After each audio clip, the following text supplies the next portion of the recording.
Hmm. So as I was focusing on my feet this week, all I could really feel was how much support was awakening in my core. It was like every time I brought my awareness to my feet, I kept feeling all the pathways from my feet up into the deep core.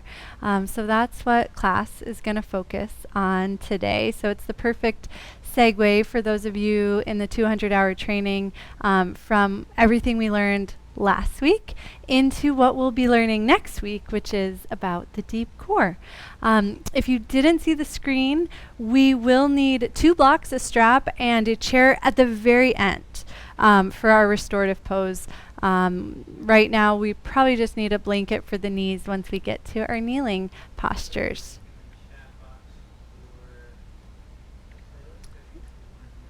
Satyam's dropping a link in the chat box for the musical playlist. If you would like to practice with music today, I'll tell you when to hit start on that.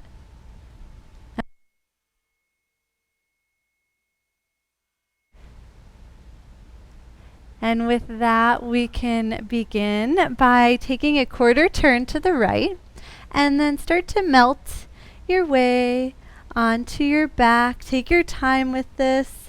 Hey, Andy, thanks for joining. And let yourself arrive. Close the eyes if that feels safe. Bend the knees if they're not already. And start to allow the awareness to pool down into the soles of the feet. And might be a little extra challenging to be aware of your feet when you're not standing up and when you can't see them. So be patient, be compassionate, but just have that focal point of letting your consciousness drip down to the toes, the soles of the feet, the heels. And take a few natural breaths here. And start to become aware of the activity of the mind, the feeling in the body. Maybe you feel really relaxed and supported. Madison is basking in the sunshine right now.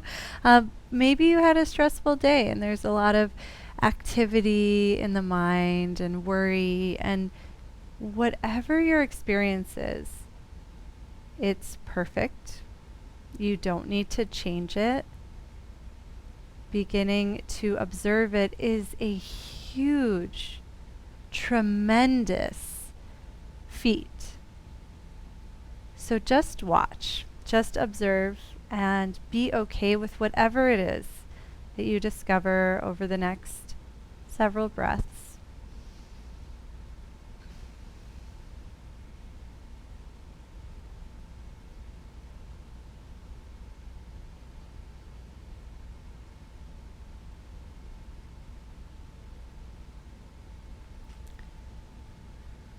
As you breathe and observe, notice if you're able to feel a little bit of space around whatever it is that you discovered just by connecting with the breath flow. We'll take a few more breaths and then we'll start to layer in our movement.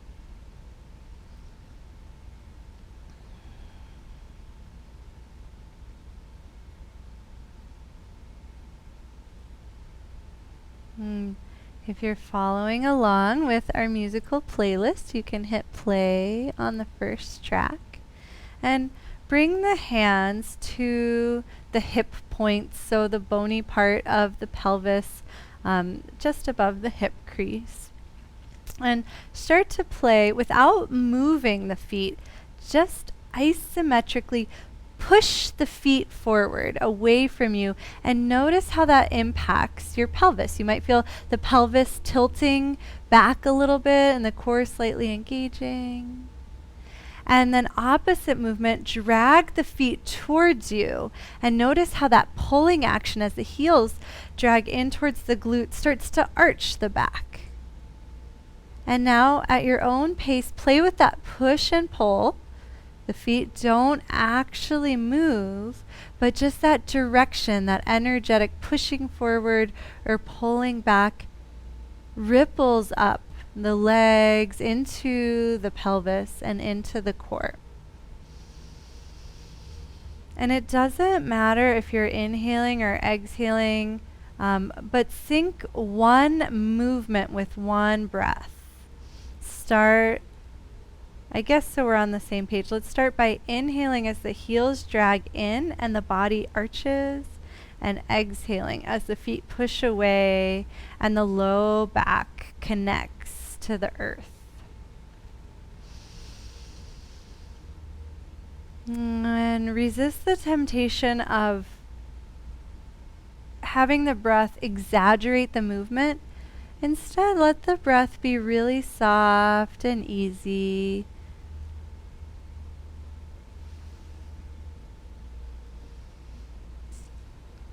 And do a little bit less so that the feet and the hamstrings don't get too tired here. But notice how the pushing and pulling of the feet even affects you all the way up to the neck and the skull. You might notice a little pushing and pulling on the cranial fascia at the place where the skull meets the mat. And then come back to stillness, pause, relax, stretch the legs out, reach the arms overhead, and let the whole body soften. Even though those were very tiny movements, sometimes the smaller the movement, the harder the core has to work. So let everything go here. Let the elbows be soft. It's okay to let the toes fall out to the side, letting everything release for a moment. And then interlace the hands, or just bring fingertips to the occiput. That's the big bulbous part at the back of the skull where all the neck muscles attach into the skull. Start to drag one heel in. It doesn't matter which one because you'll do the other one in a second. And as you drag that heel in, feel the contact between the back of the foot and the mat. Take in the texture of the yoga mat, and then eventually allow the sole of the foot to connect to the yoga mat just as it was before. Drag the opposite heel, same thing. And then reverse direction, so the leg extends, the other leg extends, and now the opposite leg drags in. Now as you play with this on your own, at your own pace, moving slowly and consciously, start to notice how the pelvis and the spine respond, and see if you can keep the pelvis and the spine neutral as the leg moves. And if you are doing that correctly, it will take the work of the deep core. So you might notice that brightening action in the inner thighs, in the pelvic floor, in the muscles close to the spine. Maybe even the more superficial core muscles that wrap around the core cylinder. And the next time both feet are in, pause there and imagine that you can see your feet right now. Imagine you're trying to draw a picture of your feet, and imagine your big toe, the 4 other toes, the heel, and notice if just imagining them helps your awareness sink down, really observing the feet from the inside out. Start to gently push into the feet, reach the knees forward just to unweight your pelvis, and then set everything back down.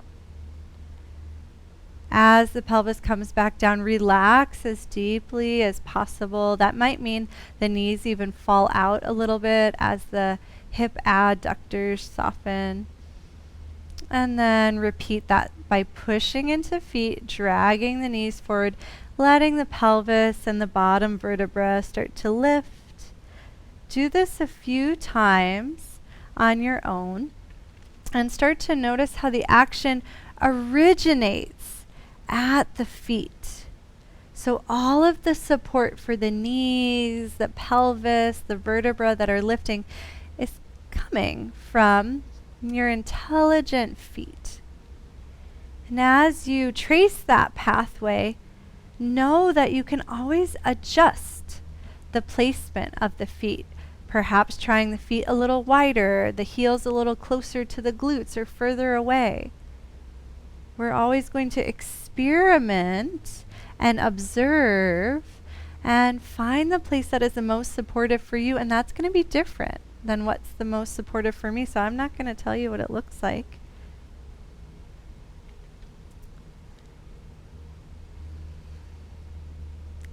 The next time the hips are up, slowly start to lower them towards the right.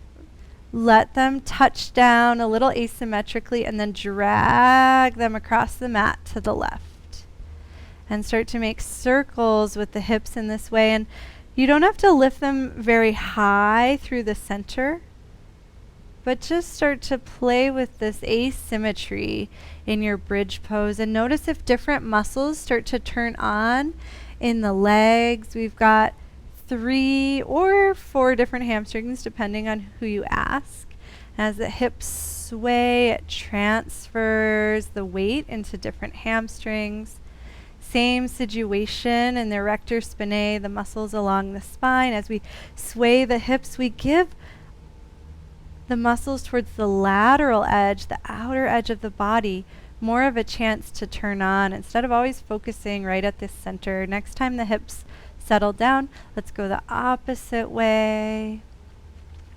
And start to pay attention to how the weight shifts in the feet as you do this. And try to keep the big toes anchored. As the big toes anchor, there's no tension, there's no gripping. Just helps the arches of the feet engage. And just take 2 more circles and imagine as the back body glides across the mat that you're smearing away any tension. Physical, but also energetic, stuff you don't even know is in there. And then set the hips down, reach the legs up towards the sky, and yay, you get to see your beautiful feet now. Look at your feet. Try to spread your toes out. Shake out the legs a little bit. Let the feet be really soft. And it might feel cheesy, but just try it. Try to find a little bit of love for your feet. You know, we don't look at them a lot. We don't pay attention to them, but they carry us around all day. Point the feet. Flex the feet, try spreading the toes, circling the ankles a little bit. Become very curious about this almost like hidden part of us. And the more you look at the feet, the weirder they get, don't they? You're like, what are those things?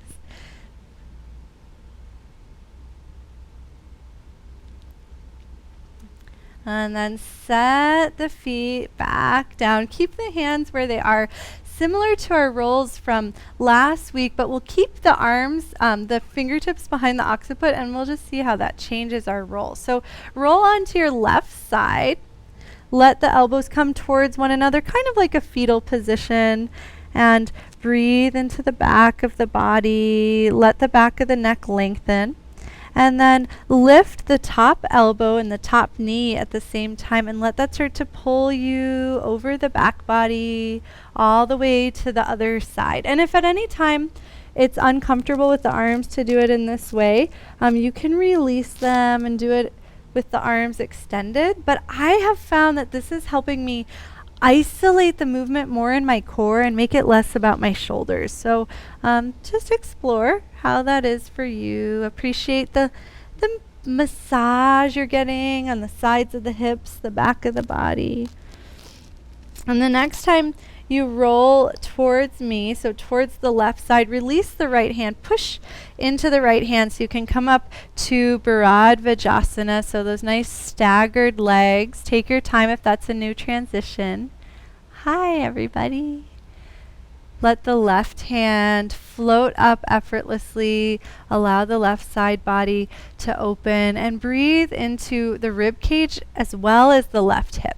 If you notice the rib cage lifting a lot, imagine lifting more from the hip and notice if that integrates the left side body a little more. Nice, Roseanne. That looked beautiful.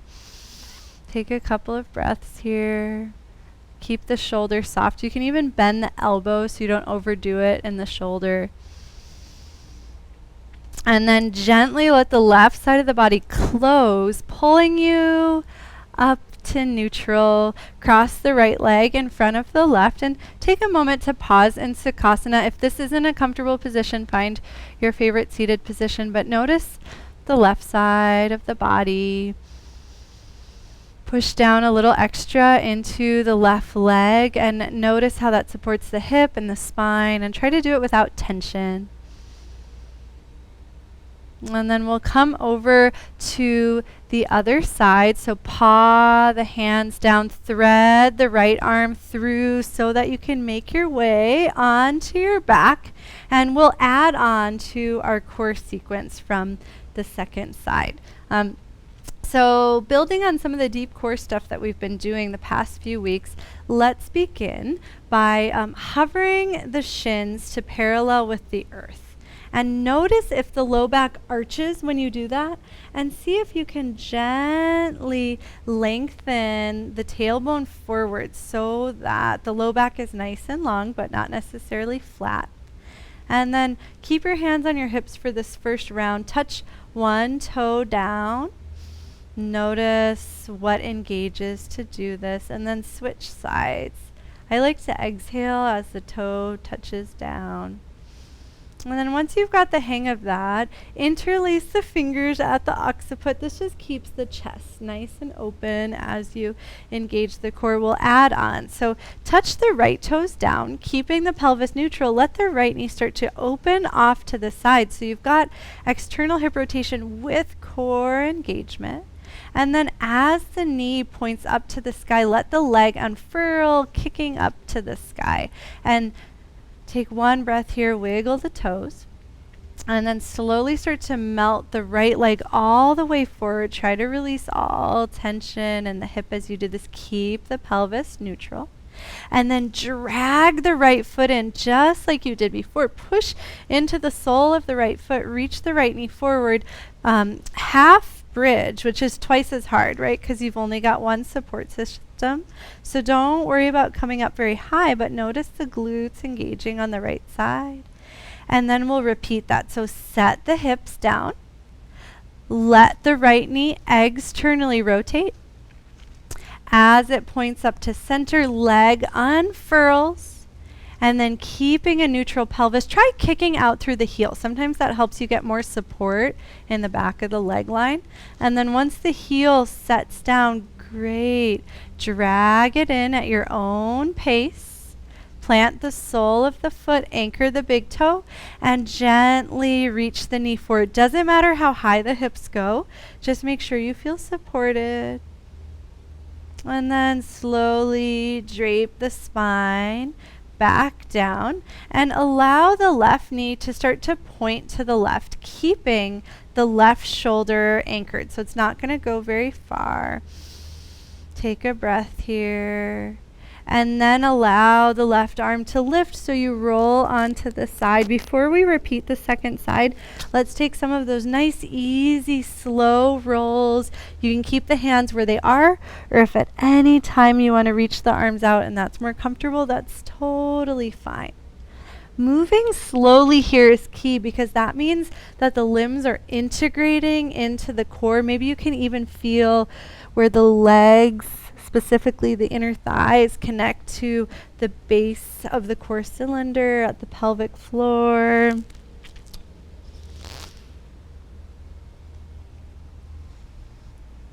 And then take your time. We'll meet on our back so that we can do the second side of that core exercise. Just for fun, let's take one bridge pose with both feet on the ground and maybe even notice a difference. For me, I'm noticing that my right leg feels a lot more solid after having to bear all the weight on its own. Find some gratitude for having extra support. Gently drape the spine down. We specifically have taken our arms out of the equation, so the feet and legs have to be your support system. So it's okay if it feels harder. That's part of it. Take a moment to hover the shins, find your neutral pelvis. And again, it's not about flattening the spine, but rather feeling really supported and secure and not overarching. Take a couple of toe taps on the exhale, switching legs just to warm up. And then the next time the left toes tap down, you can start to open the knee off to the side. And it's not going to go as far as you might be used to flexibility-wise, and that's actually a good thing. Slowly push into the foot, let the knee point up, and then let the leg unfurl, flex the foot, wiggle the toes, circle the foot, anything that feels good. And then gently start to kick out through the heel. Let the front of the body melt, allowing the leg to lengthen down towards the earth. And then drag the left heel in, awakening the calf and the hamstring, even the back body. Place the sole of the foot down and allow that to help you lift into single-legged bridge pose. Take your time, melt the spine down, and then we repeat, starting with our half padottanasana, letting the knee drift out to the side while staying connected to the core. So it's not about finding your end range. And then as it comes back to center, allow the leg to unfurl. Find a little freedom in that movement. Yay. And then take your time with this one. And it is really challenging, so be compassionate. Reach through the heel and find how much you can support the leg from the musculature that's above the hip. And then drag the heel in one last time. Set the right foot down.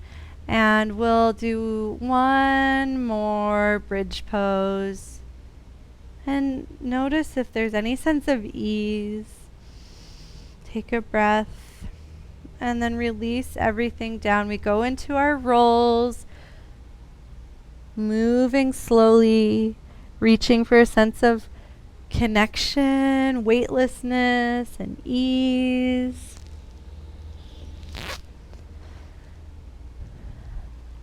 The next time you're rolling towards the right, which should be towards me, release the left hand, push into the left hand so you can press up into your Virabhadrasana. Free the right arm, let the right side body open, and play with lifting the right hip. It's not actually going to lift, right? It's going to stay on the earth, but notice how energetically lifting through the right hip lets the whole right side body open. The ribs stay integrated. Breathe into that integrated space. And then gently let the right side of the body close so it's pulling down to pull you back to center. Cross the left leg in front and take a moment at center and stack the hands in the lap. I like to do Jnana Mudra with the top hand, that's thumb and forefinger together, just letting everything circulate for a moment. Close the eyes, connect to the breath. Even though the feet aren't your foundation here, notice if you're able to feel the feet. Maybe there's even a tingling or a sense of the feet being awake. As long as we're conveniently placed here, feel free to have a sip of water. And if you're following along with the playlist, you can go to the second track.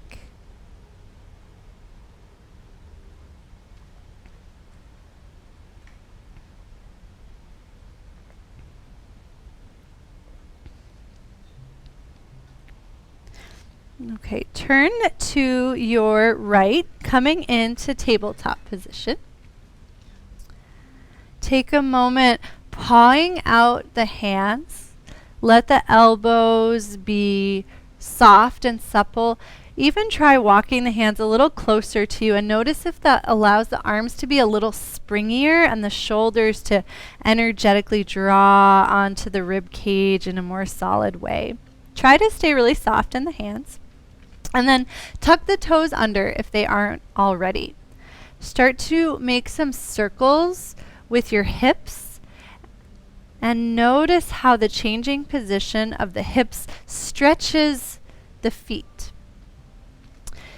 Try to evenly start to feel the pinky side of the foot stretch as the hips are over to one side, and then as the hips come towards center, how the ball of the foot, the big toe side, stretches more. It's okay if you can't press the hips back very far. Just start to work with the feet, not against them. And then circle the other way. Connect with your breath flow and allow the breath to be smooth and even. And then let the circles get smaller and smaller until your pelvis is centered over the knees. Without untucking the toes, start to push into the big toe and notice how it energetically sends you forward a little bit. Play with that a couple times. Pushing into the toe. Yeah, okay, great. I can see everyone rocking. It worked. So start to play with that. As you push into the toes, notice the ability to ever so gently round the spine into cat pose, but it's like the movement's coming from the feet and not the spine. It's like the spine is just following the action of the feet. And the reason this matters is because when you allow the spine to follow the action of the feet, your deep core is what's articulating the spine. Not your mind, not your sense of how deep you want to round, but really this the allowing of the body to unfold.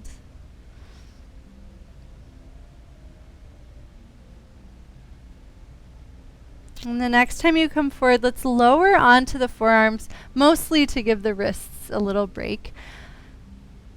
Make some little circles of the shoulders around the elbows, noticing how that awakens different parts of the rotator cuff, the tiny muscles that hold the arm bone in the shoulder socket. Go the opposite direction. And then flatten the tops of the feet. Let the pelvis get heavy so it drips down towards the heels. Melt forehead to mat. If the forehead doesn't make that connection, stack fists or hands, but try to support the forehead so that you can relax here. And imagine the mind like a still, calm, expansive lake. Push down into the tops of the feet and the shins.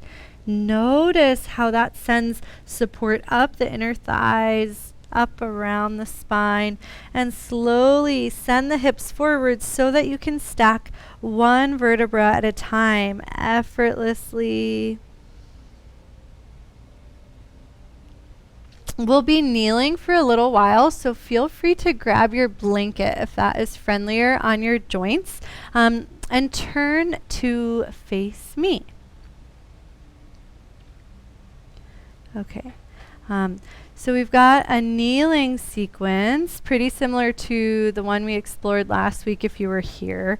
And so start by pawing out the knees, letting there be space between the knees so that the thigh bones are in a supportive position for the pelvis. And then shift the weight into the right knee. Let the arms come to T to help with balance. And let's play with keeping the right foot flat. It's going to make it a little harder, and that's sort of the point. Hover the left foot and notice how wobbly you are. This is sort of it's really good for your balance and your deep core, but also it should make you really grateful for your foot, because the reason you can do this on one foot and so much easier is because your foot is so smart. It is calibrating everything for you. So when you take your foot out of the equation, this is really hard, right? So you're benefiting, but also find some gratitude for all the work that your foot does all the time. Hi, Laura's daughter. And then slowly start to circle the foot behind you. It's going to make it way harder, so prepare for lowering the hands down and bend the elbows a little bit, just a little spring in the elbows. Let the stinger leg of the left leg lift just a little bit. And then push into the arms, reach the left foot out to the side, and look at the left toes. Point them forward and notice what your tendency is. Perhaps you noticed like a dropping of the arch. That's pretty common. See if you can pin the pinky side of the foot down and notice what that changes on the inside of the foot. You might feel a little lifting, like there's a little cave under the foot. Push forward and back with the hips just to stretch the inner leg line. And we're not trying to go deep into this posture, just coaxing the body. So if you feel a deep stretch sensation, try to back off a little bit. And then next time you push the hips back, tuck the right toes under, push into the ball of the right foot, send the hips forward, and let that action slowly bring you up to kneeling. Left hand to thigh, push down into the right knee, letting the right side body open for your traditional parighasana. Colin, try bringing your hip a little bit more over your knee, which might mean walking. Yes, that's beautiful. And then experiment with dragging your left foot in and notice how that transforms your parighasana, right? Where it's more about the inside of the body and less about the left side body opening. Take a breath into that space and then push into the left foot to slowly float up. We'll do that exact same thing one more time. So starting with our awkward balance moment, finding gratitude for your smart feet that make life a lot easier than this. And then eventually springing forward. If you want a little bit more here, you can have a deeper crease in the elbows and take a couple of bounces. Just make sure the right hip feels okay with what's happening. And then extend the left leg out, toes forward, pinky side pins, big toe keeps connected. Push into the ball of the right foot to slowly roll up. Arms float up, and then this time you can suck the left leg in right away and let that initiate the lift through the spine. And notice the sense of connection between the inner thighs, the lifting of the pelvic floor, and the length through the spine that's possible when the legs integrate. Breathe. That looks really nice, Madison. And then push into the left foot, slowly rising up. Release the arms. Bring the left leg into center. And it's up to you. Toes can stay tucked under. If that's too intense, you can flatten the feet. And we'll just take one moment at center to notice what has awakened on the left side. Option 2. I call this Buddha mudra, with the top hand in Jnana mudra. And then we'll prepare for the second side. So float up to the knees, flatten the feet, shift the weight into the left knee now. Arms to T helps with balance. Finding a drishti, sorry I didn't offer that on the first side, a single point upon which to gaze. You might notice this side feels different. Your body learns from the first side.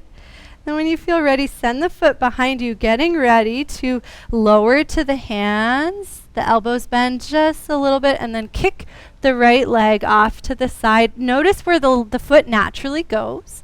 And then make some adjustments. So point the toes forward, let the outer edge, the pinky edge, suck down, and notice what awakens on the inside of the foot. And as the inside of the foot awakens and the arch lifts, you might even notice some stimulation up into the inner thigh, up into the core.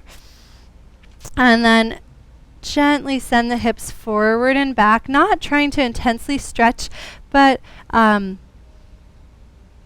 just allowing the right leg to find more space within itself. The next time the hips go back, push down into the left knee, slowly roll up, tuck the left toes under, sweep the arms up. For this first round, go into parighasana how you're used to going into it. And then once you're there, start to suction the right foot in and notice how that changes your pose. Notice any sense of lift and lengthen. It's not really about getting deeper in. You might just feel lighter or more connected. And then slowly push into the right foot to come up to neutral, arms to T. And we find our balance once again. Option to find your drishti. If it feels easier, you can kick the foot in different directions to challenge yourself. And then as you eventually come forward, option to take a couple of springs if that feels good in the upper body and especially in that left hip. Eventually kick the right foot off to the side. Set up the foot with the outer edge suctioning down. And then push into the ball of the left foot to slowly roll up. Arms come up last. And then suction the right leg in and notice what happens through the deep core. Use that energy to reach up and over to the right. Take a couple of breaths. Find some softness. It's not about going deep. And then push into the right foot to rise up. Release the arm. Bring the leg underneath you. Toes can be tucked under or flat. Take a moment of stillness. Soften through the face. Soften the neck and shoulders. And let your awareness drip down to the soles of the feet. And feel free to grab a sip of water and you can go to the next track. I'm so proud of myself. We made it to the third track. It never happens.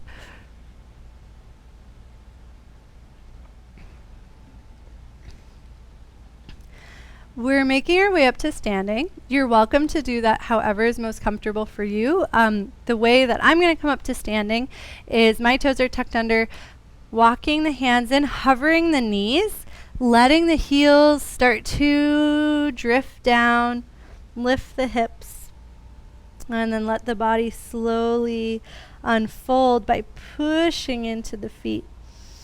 Sending the hips forward, letting the spine stack. There should never be any pain in the back as you do this. So if you don't feel supported, you can come up with a flat spine or use your arms. And pause once you get to the top and turn to face me because it'll just be easier to follow. So you can follow with me as I talk through this. We'll be exploring bouncing one leg forward. You can start to play with that. And the most important thing here is that you're finding how the legs relate to one another. So we're not trying to find a stretch. Try a little more bend in the knees so you feel really bouncy and springy. And start to notice that hang time as you shift back. You can bring your arms to T. And maybe you can feel how the core is supporting the lifted leg. Try pushing a little extra into the foot and notice if that helps you find a little extra lift. And then the next time the foot comes down, pause there. And the reason we did all of that was to awaken the deep core, to feel how the legs connect into the pelvic floor. Give yourself permission to wiggle the front foot around. It might want to come forward a little bit, over to the left a little bit. Gaze at the back toes. They should be mostly forward and then slightly out to the right. Let the hips be relaxed, but mostly pointed forward without any strain. Straighten the front leg. And we'll play with Virabhadrasana One. So with your next exhale, slowly bend the front knee as you float the arms up. And then inhale, straighten the leg and drop the arms. We'll be pulsing here for several repetitions. And so move at your own pace, but give yourself permission to adjust where both of the feet are, right? I find that sometimes I'm like, ooh, I want more space. Like my body feels connected and it wants more. So yeah, great adjustment, Colin. Give yourself that permission, and there's no right or wrong as long as there's no pain, right? So feel free to explore. Pay particular attention to the knees.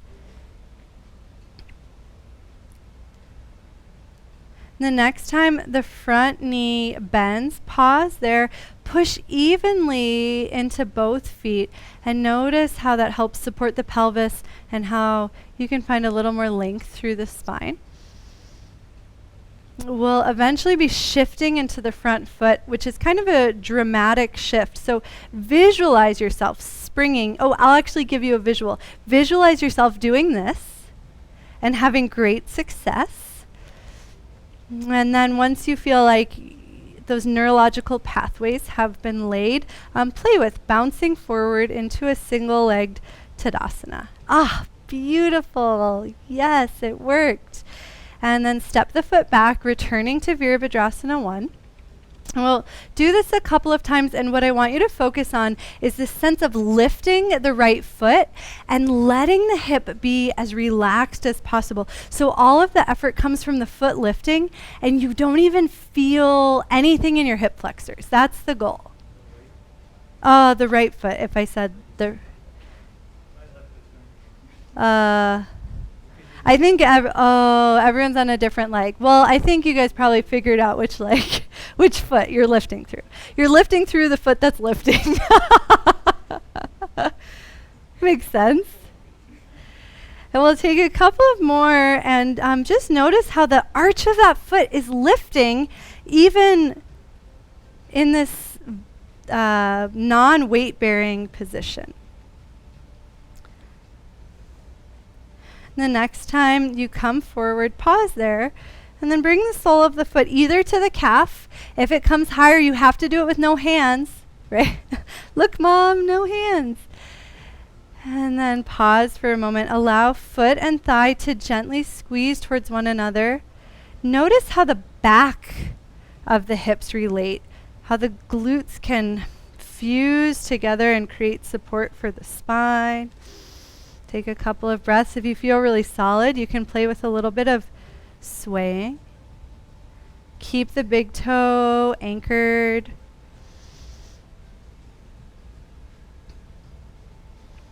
And then set the lifted foot down. Release the hands and pause in stillness.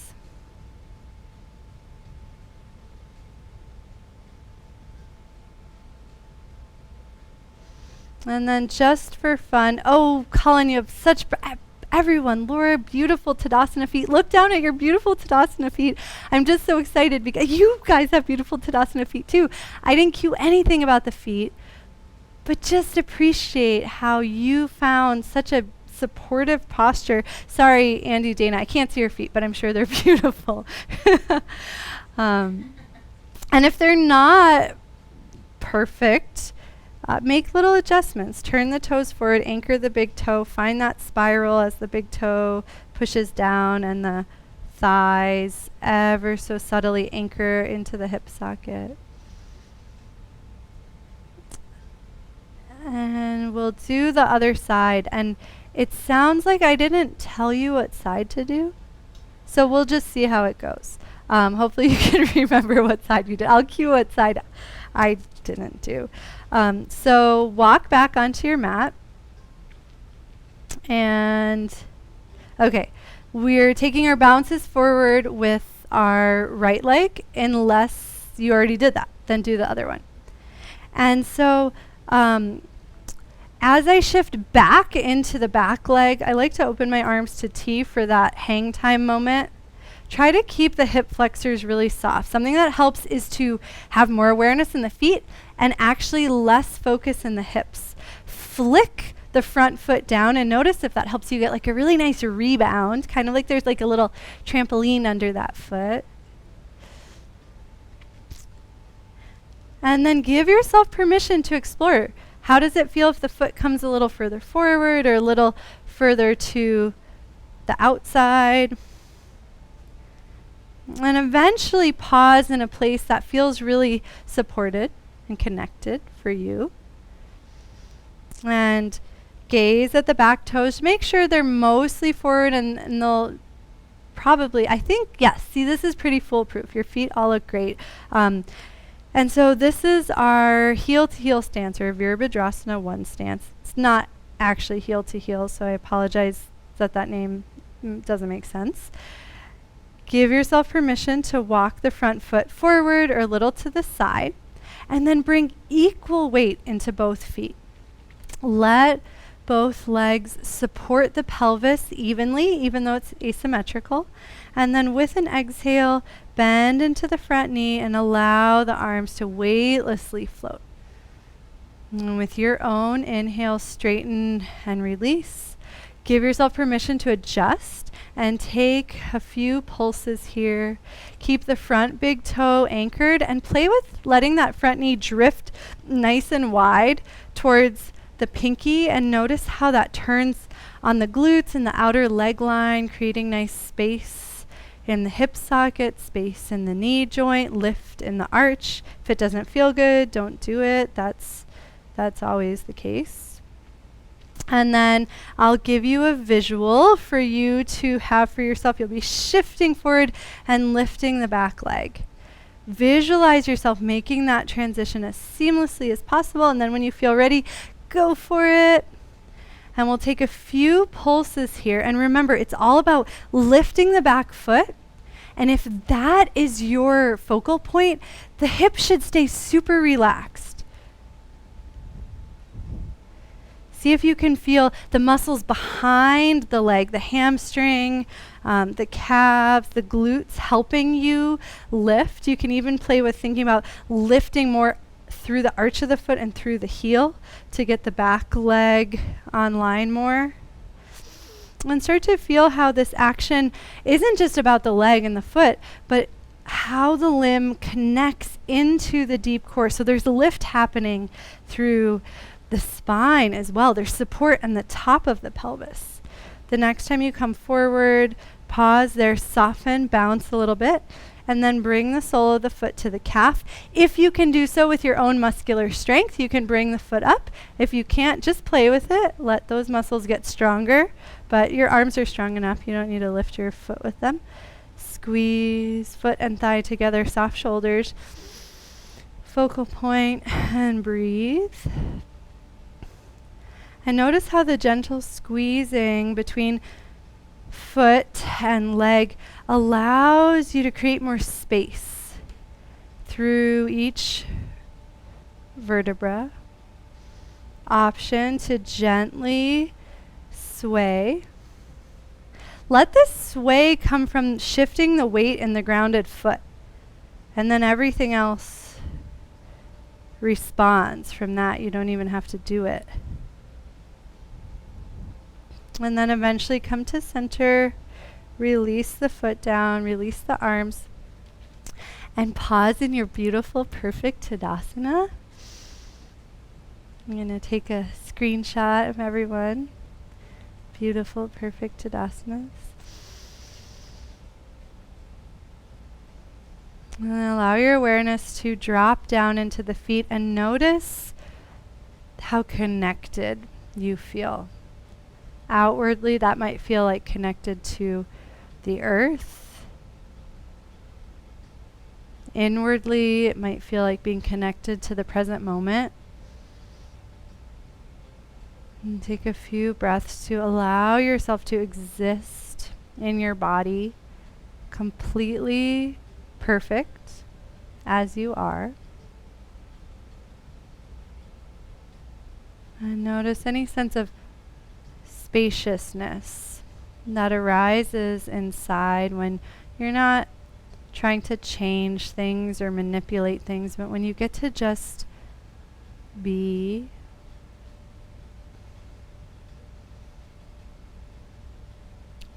Walk backwards onto your mat. And same idea, but now sideways. We're trying to keep the legs connected to the pelvic floor. So as you shift from side to side, let one leg lift, slide over, lift the other leg, and start to feel how the legs relate to one another. Specifically, whatever leg is lifting, you might feel how the inner thigh actually connects to the inner thigh of the other leg. They both turn on to balance you.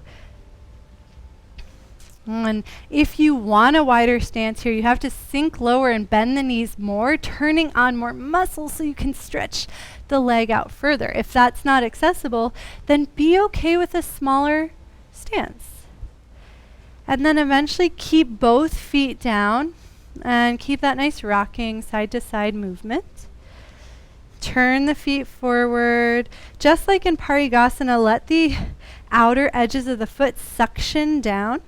Big toe stays anchored. And notice any sense of lift that comes up through the arches into the deep core of the shin, the soleus muscle that's closest to the shin bone, just behind it, inner thighs, and the base of the pelvis, up through the spine. And so this is our straddle stance. Bring the hands to the hips, soften the knees and feel the weight rock back into the heels. Keep the big toes down as you do that. And then I'll turn to the side, just so you can see my spine a little bit better. Bend the knees really generously and allow the spine to start to melt forward. Doesn't matter how far you go, but try to feel a sense of the pelvis spilling forward and the spine following. Keep big toes down, rock the weight back into the heels. Push down into the heels as you send the hips forward to unfurl the spine. Do this 2 more times on your own with as little resistance as possible, because it doesn't matter how far you go. It's really about finding a sense of ease. Ease means strength. Ease means support. And then fold forward one last time. Let the hands slide down the legs. You can massage the quads a little bit. You can squeeze the hamstrings and the calves. If the hands easily make it to the feet, you can give your feet a little bit of love. And then bend the knees so deeply that you can place the hands onto the mat and slowly lower one knee at a time. Tuck the toes under. Bring the hips to the heels and pause for a moment, taking in the standing sequence. Gently push down into the big toe and notice any sense of lightness that travels up into the pelvis and into the spine. Just that little extra awareness of the feet affects the whole body. Use an exhale to press the tongue into the roof of the mouth. The tongue is the top of the core. You might feel a little extra lightness in the head. And then we'll prepare for our restorative pose. So you can slowly turn down the volume on your music. It's a lot less intense than just pausing it. And then once your music's totally quiet, you will need a chair if possible. You could also do this at the wall, but it takes more flexible hamstrings. I find it so pleasant on a chair. If you've got 2 blankets, that's great. It's not totally necessary, but it just makes it more lovely.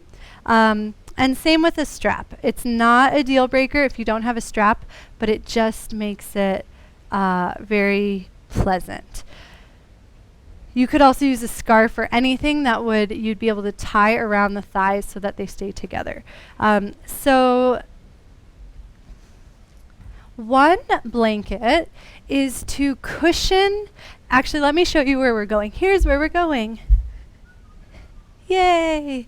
And one blanket is to not only cushion the calves, and I actually recommend making sure the blanket comes over the edge of the chair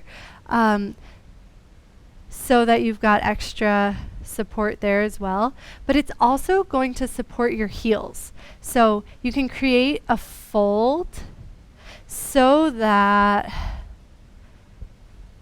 when you bring the legs up, there's a really nice support underneath the backs of the heels. So you might want to test that out, and then unfortunately you'll have to come back up to set up the other stuff. There's one more blanket, and this is sort of a yogi's choice situation. I love this blanket underneath my pelvis. It's going to increase the inversion, right? Because it's going to bring the hips up a little higher. You could also bring it underneath the head and the tops of the shoulders. If you have tightness in the neck, that's a really nice option. This strap is optional, so don't feel bad if you don't have a strap. The reason we have it is to make a loop, like a lasso, and then to put it around the thighs and tighten it so that it will hold the legs as if they were in Tadasana. So that like hips distance stance.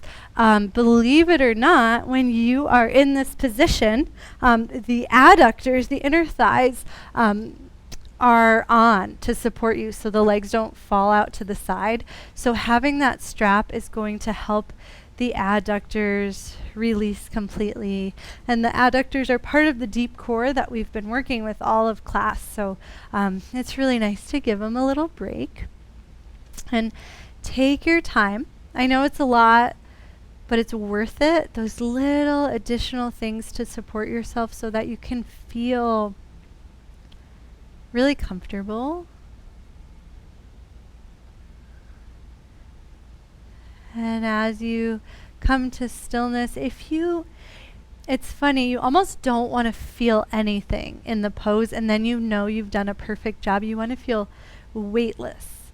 So if there's a part of your body where you feel pressure or you just have a lot of awareness there, see if you can provide a little extra support for yourself so that there's a sense of evenness through the whole body. And then once you've found your position, close the eyes if that's comfortable for you. Press the tongue into the roof of the mouth and swallow to create a seal. This will help you breathe through your nose.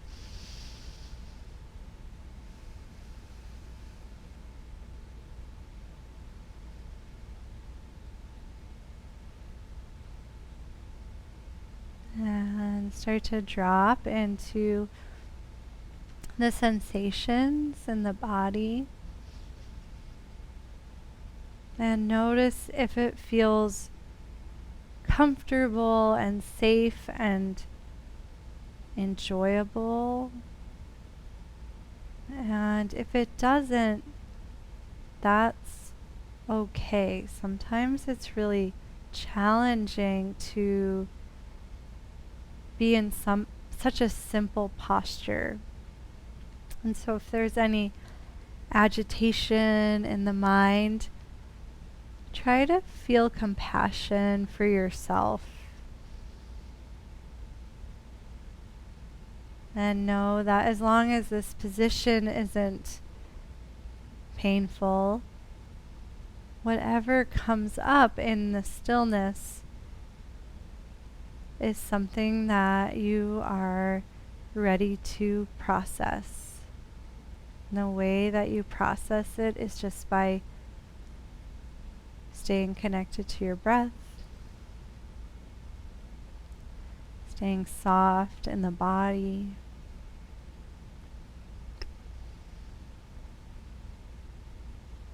and trying to feel like everything is okay. Even if the mind wants to tell you all the reasons things aren't okay, just come back to the breath and your body in this present moment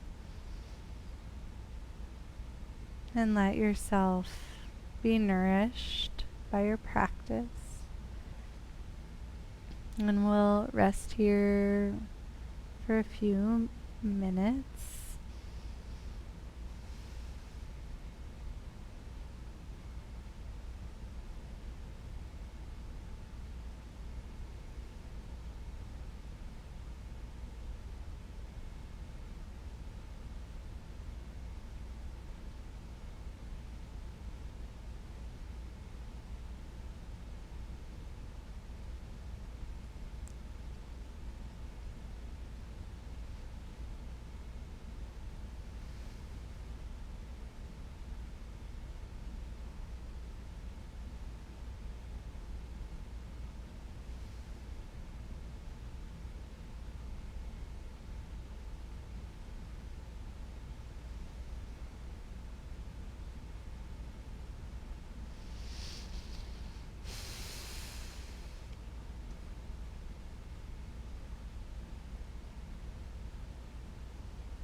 We have 10 more minutes for Shavasana.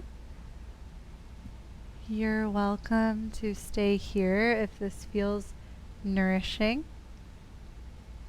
At any point, you're welcome to roll to one side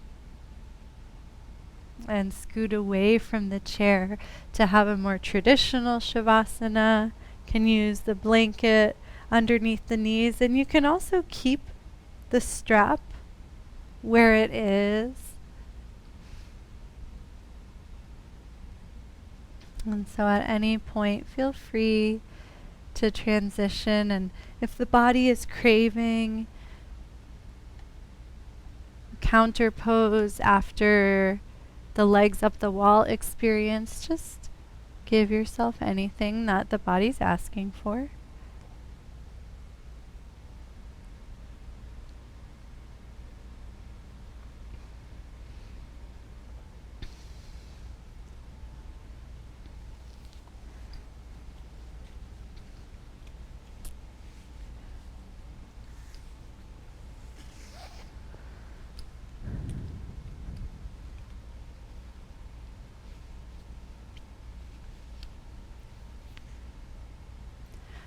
And Shavasana, in any resting position that you're in, is an incredible opportunity to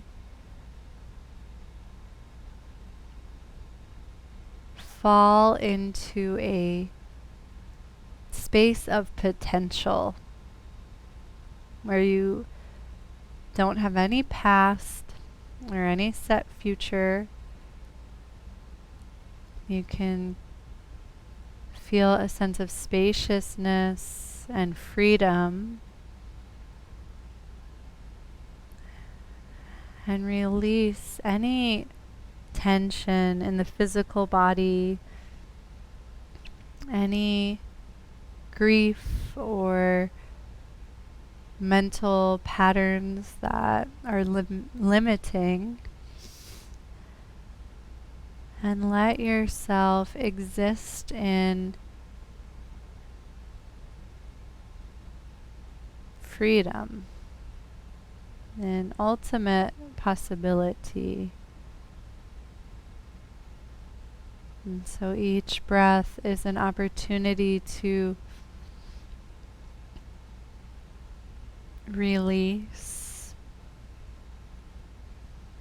and let yourself be as present and open as is possible for you in this moment.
Mm. This is a pivotal moment because you have released something today in your practice. And if you move forward consciously, you can be completely free and leave it behind. But as you come up to seated eventually and there's more energy in the mind, it's very easy for our patterns to reformulate and to sort of pick up everything that was left behind. And so feel that wish inside to be free, to find more space, and stay connected to that place inside as you start to wake up the body with any gentle movements. And if the body is craving any stretching or even a gentle bridge pose to counter the hip flexion of having the legs up on the chair.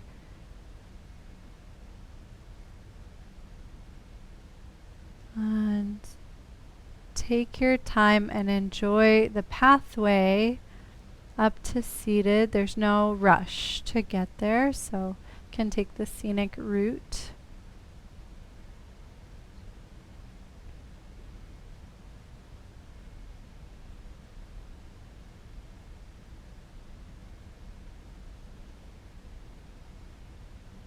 And once you do make it to seated, grab any blankets or cushions that help you to sit comfortably for meditation.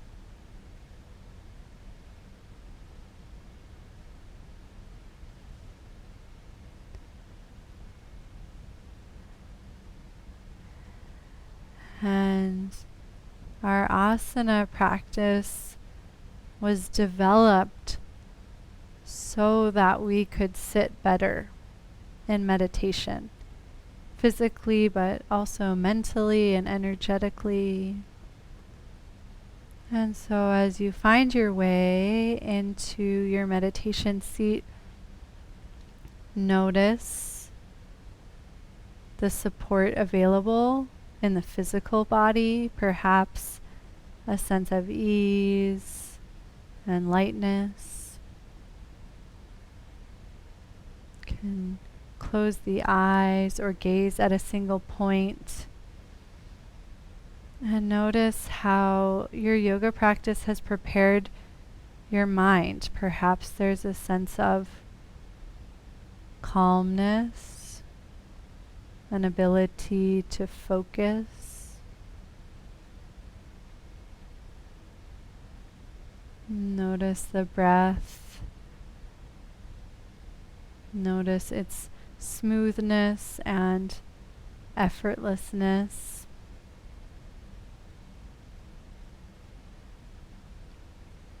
And then notice the real magic of yoga, any sense of contentment in the heart center, any sense of being perfectly okay in this moment without needing to change anything or control certain outcomes.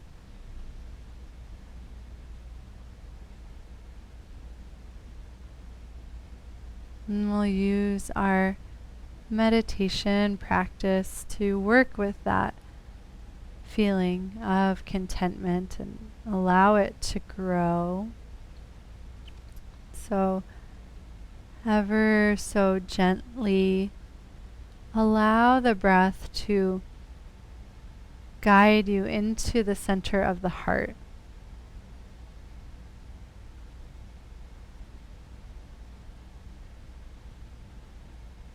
And let each inhale be natural and very soft.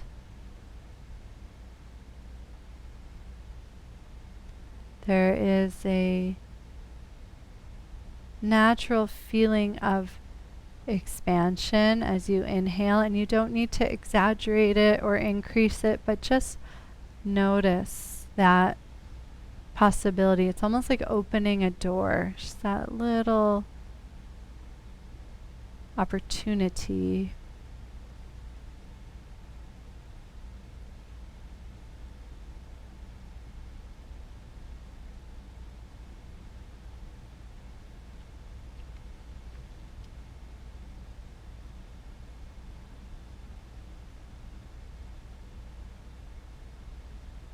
You can imagine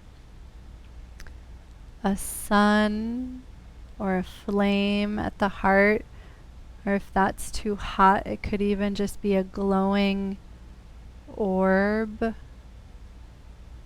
And as you exhale, imagine whatever light source is there, imagine it glowing brighter and brighter and brighter with the exhale.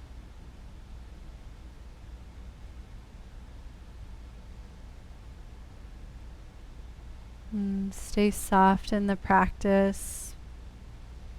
No doership, just an allowing.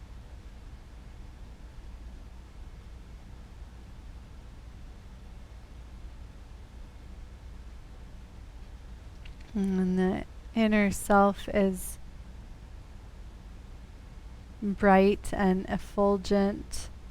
And so you're not creating this, you're not doing this, you're just revealing what already exists at the core of your being. So see if you can relax into that visualization.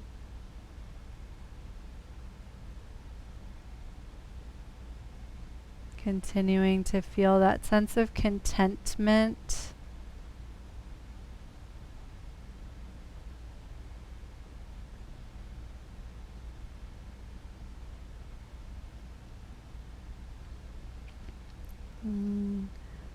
For extra Shakti, extra spiritual energy, you can begin repeating the mantra Om Namah Shivaya with each inhale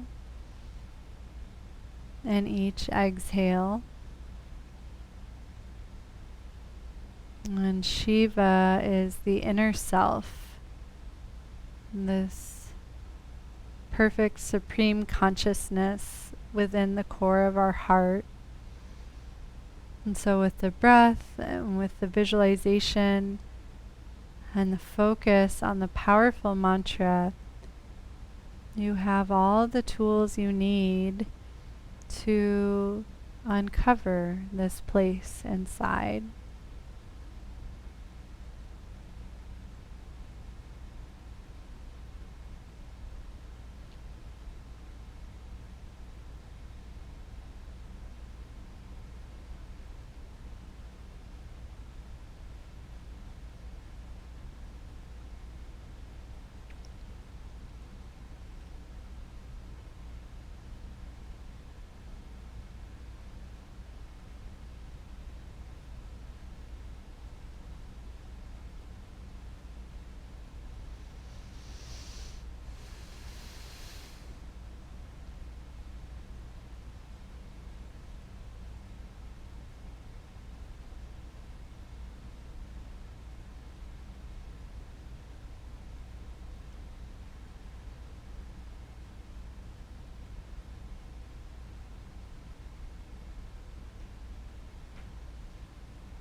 As things arise physically and mentally and emotionally,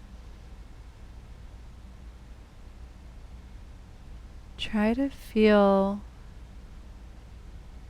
within your heart that the best way to deal with any of these things is by cultivating the connection between your highest self and your current reality. And so it might feel important to think and plan, but really, if you're in this space, connecting with the heart and being present and clear, everything's going to go better. Better than you could plan. Definitely better than you could worry. And so try to feel that excitement to establish yourself in this place.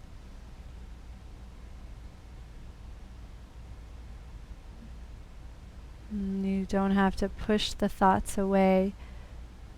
Instead, become more excited about what's inside of your heart than what's inside of your head. And then the thoughts will naturally get much smaller.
We'll conclude our meditation with just a couple minutes of chanting, and you can participate or just let the vibrations land. Scientific studies show that singing every day is really good for your mental health.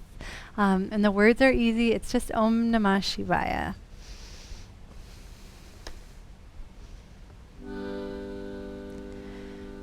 Om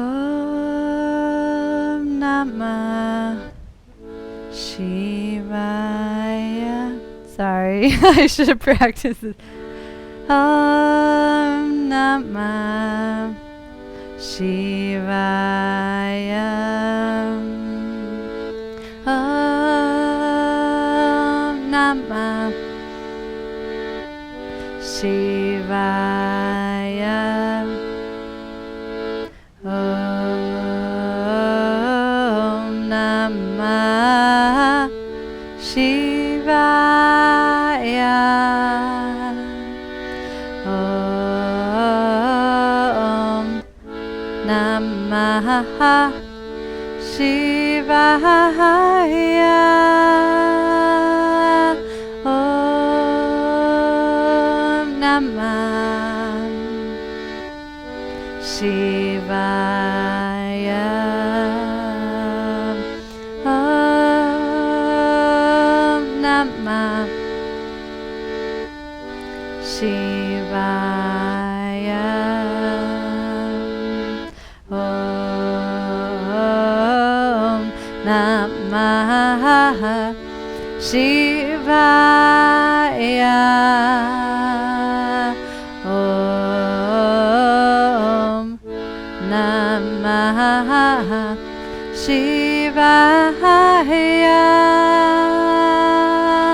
Om Namah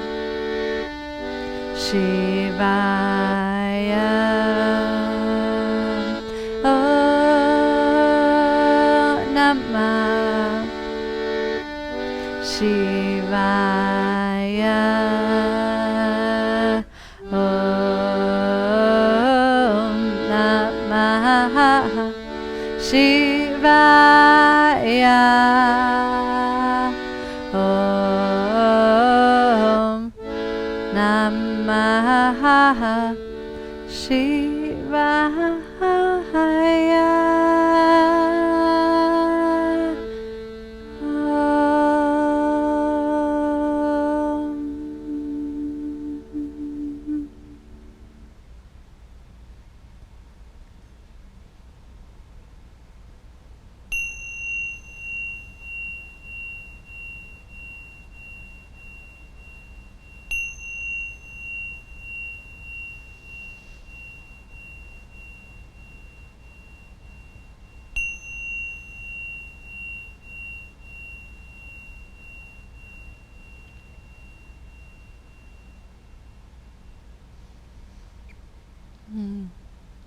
Thank you so much for practicing.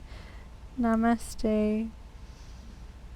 I thought that the feet were the gateway to the core, but maybe they're the gateway to the heart.